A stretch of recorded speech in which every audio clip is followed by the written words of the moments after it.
Hi friends. நைட்டே நல்லா kitchen மேடையெல்லாம் நல்லா கழுவி விட்டுட்டு தான் படுத்திருந்தேன். மார்னிங் ஏஞ்சோன்னா பார்த்தா நம்மளுக்கே மனசுக்கு அவ்வளோ ஒரு ஃப்ரெஷ்ஷாக இருக்குது. சரி ஏஞ்சோன்னா பால் காய்ச்சிட்டு காஃபி போட்டு குடிச்சிட்டு சரி பாப்பா தூங்கிட்டு இருந்தா. சரி லஞ்சுக்கு ஏதாவது கொஞ்சமாக ப்ரிப்பேர் பண்ணி வைக்கலாம் அப்படின்னு சொல்லிட்டு முள்ளங்கி துவையல் இன்றைக்கி பண்ணலான்னு நினச்சிருந்தேன்.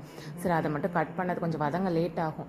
அதனால் முள்ளங்கியும் சின்ன வெங்காயத்தையும் வதக்கி வச்சிட்டோம் அப்படின்னா வெந்திருக்கங்கிறதுக்குள்ளார அதுக்கப்புறம் மீதி வெள்ளை செஞ்சுக்கலாம் ரெடி பண்ணிட்டுருந்தேன். பாப்பாவுக்கு அப்புறம் என்ன கொடுக்கலான்ட்டு யோசிச்சா சரி துவையல் ரசம் தான் வைக்க போகிறோம் அப்படின்னு சொல்லிட்டு பருப்பு வச்சிடலாம் அவளுக்கு அப்படின்ட்டு பாசிப்பருப்பு, பீக்கங்காய், பூண்டு, அப்புறம் வெங்காயம் எல்லாமே சேர்த்து வேக வச்சுட்டு கொடுத்தோம் அப்படின்னா சாப்பிட்ருவா பசஞ்சு.